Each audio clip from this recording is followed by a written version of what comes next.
So today we have a nice geometrical theorem. It has been given that we have a triangle, no specified triangle it is. Now we will inscribe 4 circles inside it in this specific pattern. Okay. Now all these contact points that you can observe between the circumference of the circle and the circumference of the circle to the side of this triangle, all these contact points are tangent points. So now because of this pattern and these tangent points, there is a nice relation between the radius of these 4 circles. So if we will take the radius of these 3 corner circles as A, B, C, and the radius of the middle big one B equals to R, then square root of AB plus square root of BC plus square root of CA is equals to R. This is the relation between this radius. So let us see the solution. How can we prove this?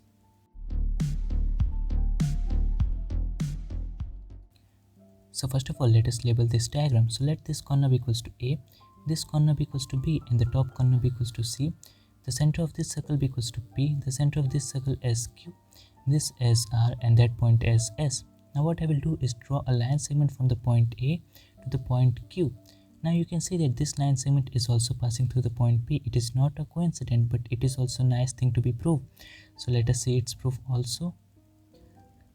So here you can see that I have just taken out that corner circle of radius A and the middle circle with radius R, and these two sides of the triangle. This point was the point A, here also point A. This point was the point P, that point was point Q. Over here also this is point P and that is point Q. Now the fact was given that these contact points are tangent points. So if I will just draw the center to the boundary radius, so 90 degree over there, center to the boundary radius 90 degree over there, because it is the tangent point, so radius is perpendicular at that point. Now I will join a line from point A to the point P. So now what we can observe is that this triangle and this triangle are congruent because of this right angle hypotenuse side.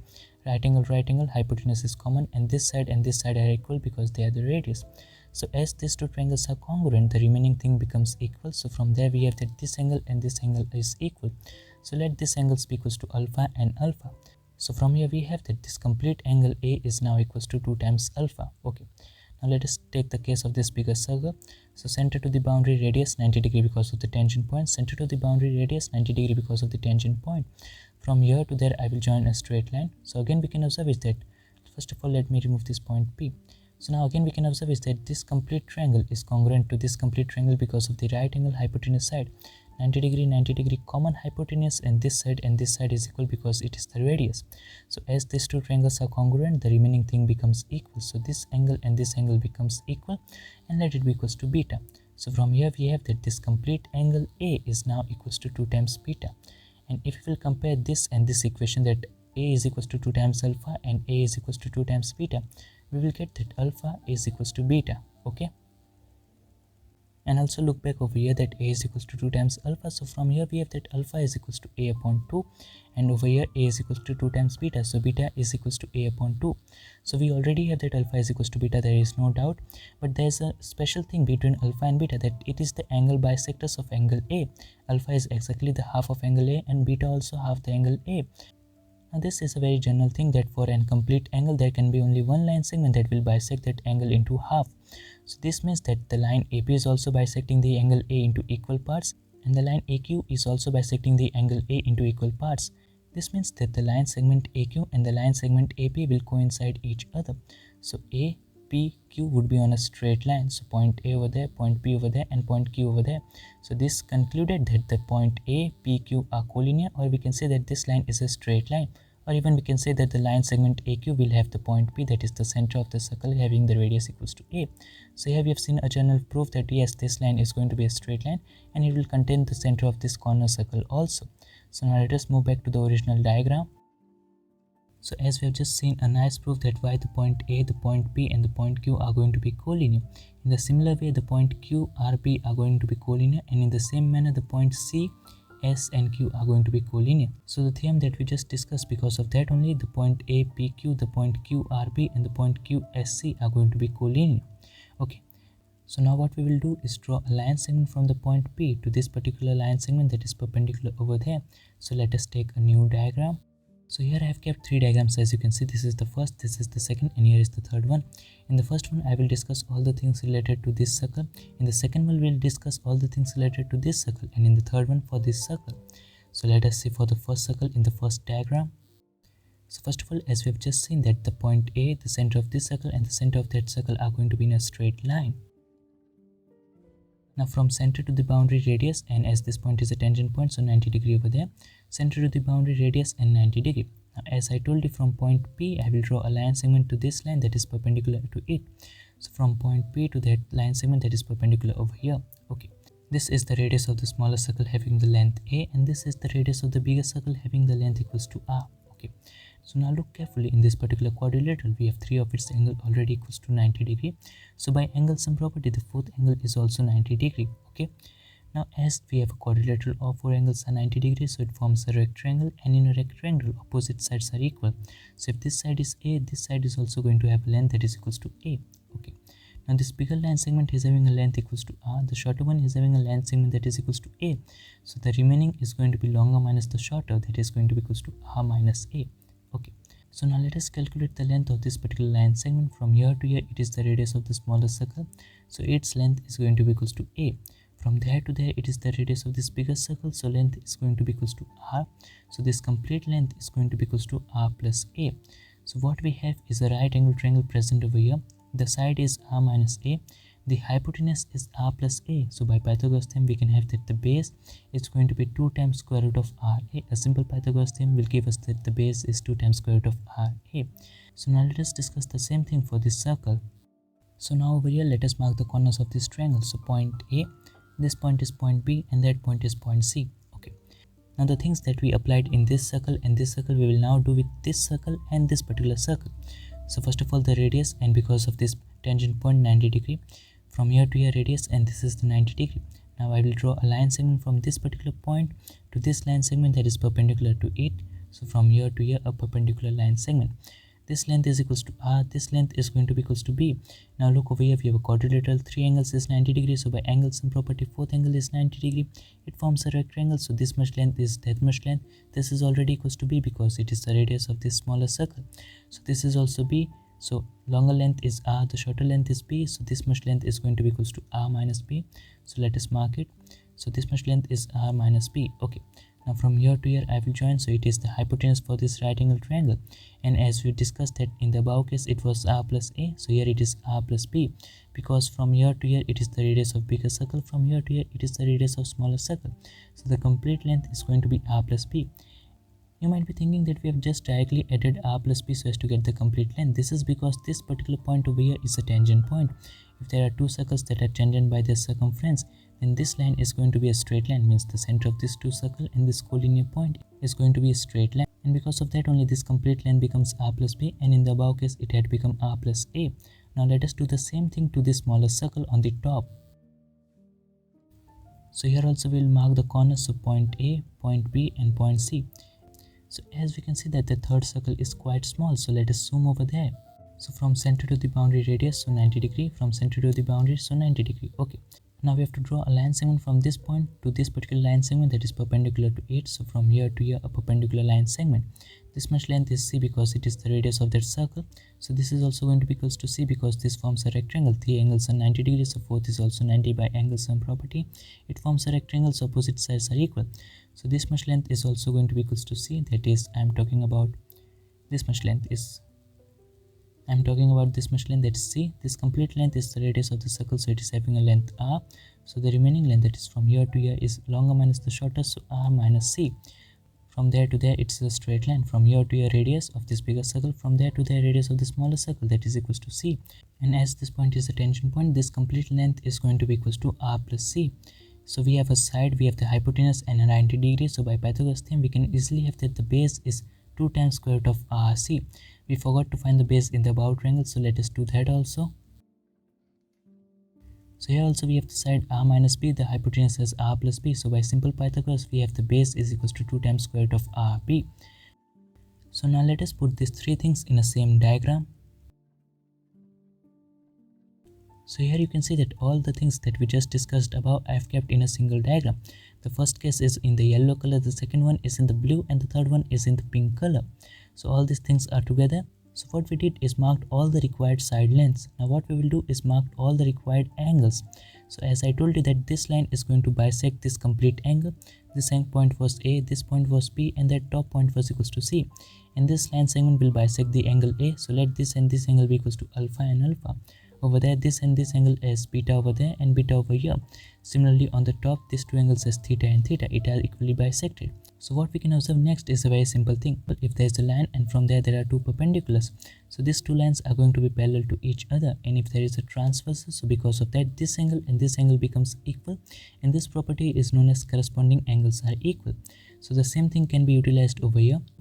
So the thing that we just discussed can be used over here. We have this line segment, and from here there are two perpendiculars, so these two are going to be parallel to each other. So this line is parallel to this particular line, so because of the corresponding angle, this angle and that angle becomes equal. So this is alpha, so this angle is also going to be equals to alpha. So same thing is present over here. We have a line segment, two perpendicular, so they are going to be parallel. This is the transversal. So if this angle is equals to beta, so angle over here is also going to be equals to beta. The same thing is over there. From a straight line segment, these are two perpendiculars, so they are going to be parallel, and because of this transversal, if that angle is theta, so this angle is also going to be equals to theta. This angle was equals to beta. Okay, so here we have marked all the required angles and all the lengths for this line segment. Okay, so now we have to generate a relation between them, and to do so we will first apply the angle sum property in this triangle ABC. So angle A plus angle B plus angle C is equals to 180 degree, and ABC has a value in terms of alpha, beta, theta, that is 2 times alpha for A, 2 times beta for B, and 2 times theta for C. So addition of these three is going to be equals to 180.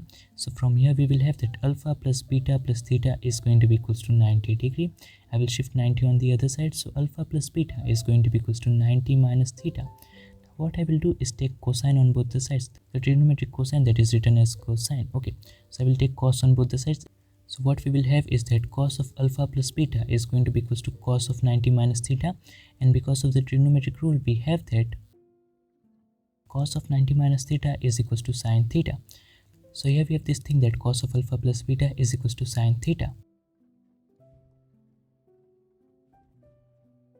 So again we can see that cos of alpha plus beta can be opened up using the identity that cos of alpha plus beta is cos alpha cos beta minus sine of alpha into sine of beta, and this thing is going to be equals to sine theta.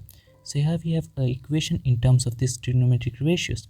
Now it would be nice if you could derive the values of cos of alpha, cos of beta, sine of alpha, sine of beta, and sine of theta. Means all this trigonometric ratio in terms of R, A, B, and C. These are the radius of these four circles, and we can easily do that because these all angles, that is angle alpha, angle beta, and angle theta, are inscribed in right angle triangles.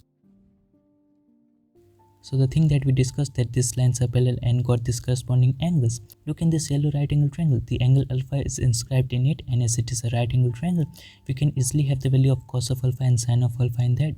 So from this yellow triangle, we have the value of cos of alpha that is based upon the hypotenuse. So 2 times square root of RA upon R plus A in this yellow triangle. And from the same triangle, we can have the value of sine of alpha that is going to be equals to R minus A upon R plus A. So we can see that we easily get the value of cos of alpha and sine of alpha from this yellow right angle triangle. Now from this blue right angle triangle, as it is containing this angle beta, we can have the value of cos of beta and sine of beta. So from this blue right angle triangle, the value of cos of beta that is based upon the hypotenuse, so 2 times square root of RB upon R plus B, and from that same triangle, the value of sine of beta is going to be equals to opposite upon the hypotenuse, so R minus B upon R plus B. So here we have the value of sine of beta, and here we have the value of cos of beta from this blue triangle. And now what we need is the value of sine theta, and we can have it from this pink triangle. From that above pink triangle, the value of sine of theta is going to be equals to opposite upon hypotenuse, so R minus C upon R plus C. So here we have all the required ratios, that is of cos alpha, cos beta, sine alpha, sine beta, and sine theta in terms of R, B, C, and A. So now let us plug in this value in this equation. So cos alpha multiplied with cos beta. So cos alpha has a value that is 2 times square root of RA upon R plus A. Cos beta has a value that is 2 times square root of RB upon R plus B, minus sine of alpha that is having a value R minus A upon R plus A, multiplied with sine of beta that is having a value R minus B upon R plus B, and this thing is equals to sine theta that is R minus C upon R plus C. So now let us take the LCM and do the simplification. So now let us simplify this thing. So over here 2 times square root of RA multiplied with 2 times square root of RB will give me 4 times R into square root of AB, minus this thing that is R minus A into R minus B, because the LCM is same, that is R plus A into R plus B. This is the common denominator for the LHS, and this thing is R minus C upon R plus C. Now we can do the cross multiplication. So 4 times r square root of ab multiplied with r plus c minus r minus a multiplied with r minus b multiplied with r plus c, and this thing is going to be equals to r minus c multiplied with r plus a multiplied with r plus b. So now what we have to do is open up the brackets over here and over there. So now let us open this particular bracket. So first of all, 4 times r square root of ab multiplied with r plus c, as it is negative sign. Now multiplying this and this, so what we will have is r square minus rb minus a r positive ab, and this thing is multiplied with r plus c.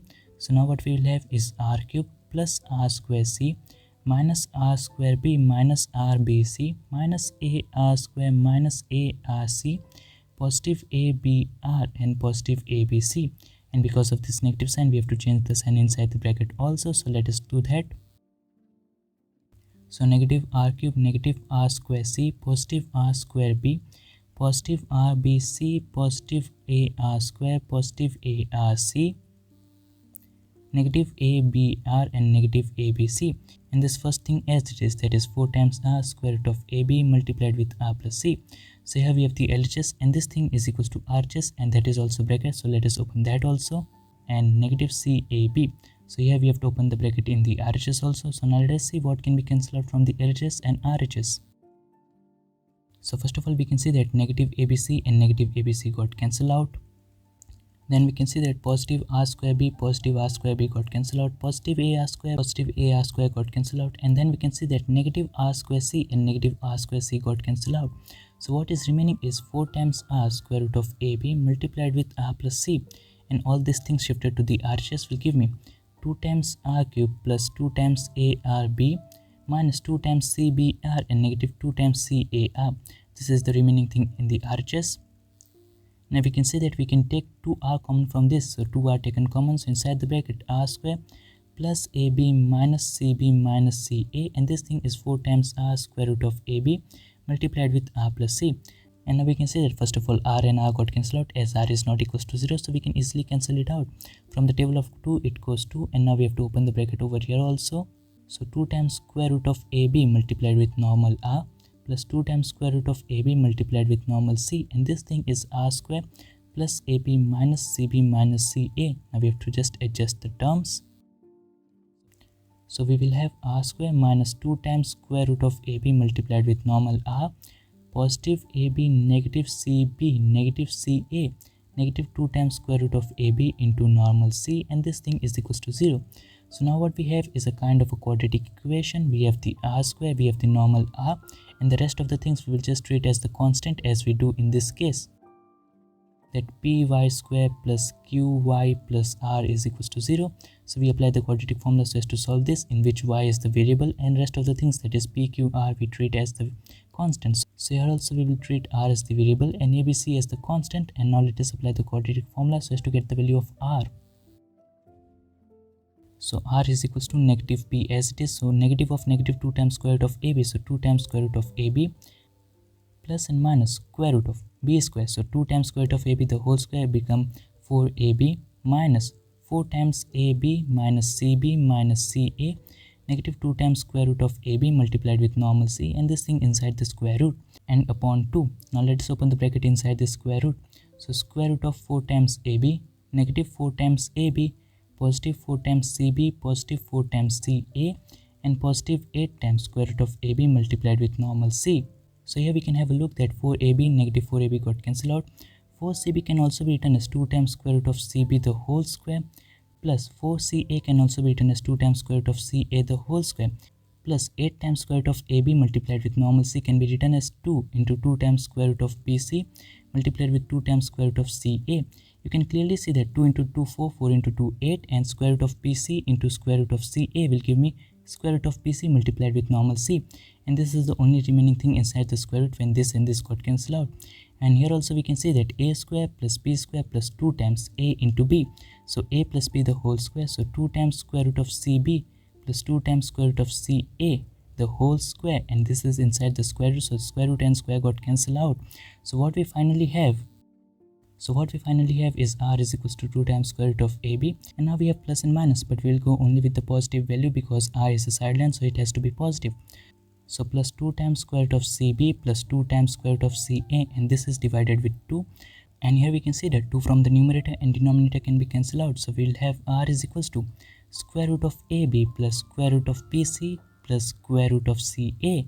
And this was the thing that we were trying to prove, that r is equals to square root of ab plus square root of bc plus square root of ca. So here we have finally proved that r is equals to square root of ab plus square root of bc plus square root of ca. So this was my way to solve this particular question. If you have any other method other than this, you can do comment below, and if it's hard to comment, you can send it to me on my Instagram or Discord. The links are in the description.